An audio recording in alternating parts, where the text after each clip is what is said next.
സുഹൃത്തുക്കളെ, നമ്മളൊരു വീട് പണിയാൻ തുടങ്ങുമ്പോൾ ഏറ്റവും കൂടുതൽ ആശയക്കുഴപ്പമുണ്ടാകുന്ന ഒന്നാണ് ലേബർ കോൺട്രാക്റ്റ് അല്ലെങ്കിൽ പണിക്കൂലി നിശ്ചയിക്കുന്നത്. ഇതിൽ പ്രധാനമായും പ്ലിന്ത് ഏരിയ അടിസ്ഥാനമാക്കിയാണ് പലരും കരാർ നൽകാറുള്ളത്.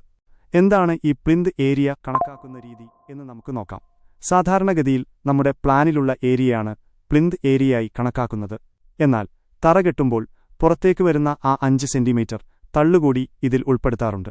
ഇത് കരാർ എഴുതുമ്പോൾ തന്നെ വ്യക്തമാക്കുന്നത് ഭാവിയിലെ തർക്കങ്ങൾ ഒഴിവാക്കാൻ സഹായിക്കും. അതുപോലെ ശ്രദ്ധിക്കേണ്ട മറ്റൊരു കാര്യം ഷെയ്ഡുകളെക്കുറിച്ചാണ്. സാധാരണയായി 75 സെന്റിമീറ്റർ വരെയുള്ള ഷെയ്ഡ് പ്രൊജക്ഷനുകൾക്ക് പ്രത്യേക ചാർജ് ഈടാക്കാറില്ല. എന്നാൽ അതിൽ കൂടുതൽ വരുന്ന ഭാഗങ്ങൾ, ഉദാഹരണത്തിന് സിറ്റൌട്ടിലോ സ്റ്റെപ്പിലോ നമ്മൾ നൽകുന്ന 1 മീറ്റർ അല്ലെങ്കിൽ 1.2 മീറ്റർ പ്രൊജക്ഷനുകളുണ്ടെങ്കിൽ ആ അധികം വരുന്ന ഭാഗം പ്ലിന്ത് ഏരിയയോടൊപ്പം കൂട്ടിക്കണക്കാക്കാറാണ് പതിവ്. Stair room area, chimney area എന്നിവയും അധികമായി പരിഗണിക്കേണ്ടിവരും. ഫൗണ്ടേഷൻ മുതൽ മെയിൻ സ്ലാബ് വരെയുള്ള ജോലികളും ഫ്ലോർ കോൺക്രീറ്റും ഈ കരാറിൽ ഉൾപ്പെടും. എങ്കിലും മുൻവശത്തെയും പിൻവശത്തെയും സ്റ്റെപ്പുകൾ കെട്ടുന്ന കാര്യം പ്രത്യേകം പറഞ്ഞുതന്നെ കരാറിൽ ഉൾപ്പെടുത്തണം. ലോഡ് ബെയറിംഗ് സ്ട്രക്ചറുകൾക്ക് സ്ക്വയർ ഫീറ്റിന് 230 മുതൽ 260 രൂപ വരെയും ഫ്രെയിം സ്ട്രക്ചറുകൾക്ക് 350 രൂപ വരെയുമാണ് നിലവിലെ ഏകദേശ നിരക്കുകൾ.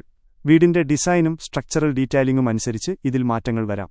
വലിയ സ്പാനുകളുള്ള ആർക്കിടെക്ചറൽ വർക്കുകൾ ചെയ്യുമ്പോൾ ലംസം കരാറുകൾ ഉടമയും കോൺട്രാക്ടറും തമ്മിൽ പ്രശ്നങ്ങൾക്ക് കാരണമാകാറുണ്ട്. അതുകൊണ്ട് ഇത്തരം സങ്കീർണമായ ജോലികൾക്ക് പീസ് വർക്ക് അടിസ്ഥാനത്തിൽ റേറ്റ് നിശ്ചയിക്കുന്നതാണ് എപ്പോഴും നല്ലത്. സാധാരണയായി പീസ് വർക്ക് കരാറുകളിൽ 4 ഇഞ്ച് അല്ലെങ്കിൽ 10 സെന്റിമീറ്റർ ഉയരത്തെയാണ് ഒരു യൂണിറ്റ് അളവായി കണക്കാക്കുന്നത്. അതായത് 1 അടി നീളവും 1 അടി വീതിയും 4 ഇഞ്ച് ഉയരവുമുള്ള ഭാഗത്തെ 1 സ്ക്വയർ ഫീറ്റായി ഇവർ കണക്കാക്കുന്നു. ഇനി ഉയരം 4 ഇഞ്ചിൽ കൂടുകയാണെങ്കിൽ എങ്ങനെയാണ് ഇവർ കണക്കാക്കുന്നത്? നമുക്കൊരു ഉദാഹരണം നോക്കാം. സ്ലാബിന്റെ അളവ് 3 മീറ്റർ നീളം, 3 മീറ്റർ വീതി, 12 സെന്റിമീറ്റർ ഉയരം.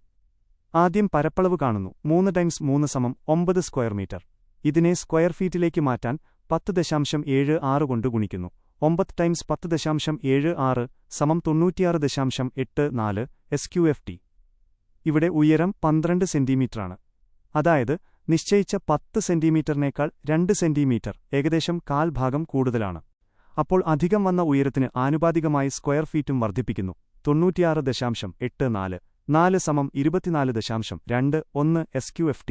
ആകെ അളവ് 96.84 + 24.21 121.05 SQFT. എന്നാൽ എഞ്ചിനീയർമാർ അളവെടുക്കുന്നത് കുറച്ചുകൂടി ശാസ്ത്രീയമായ രീതിയിലാണ്. അവർ ആദ്യം ഘനയളവ് അഥവാ വോള്യൂം ക്യൂബിക് മീറ്ററാണ് കണക്കാക്കുന്നത്.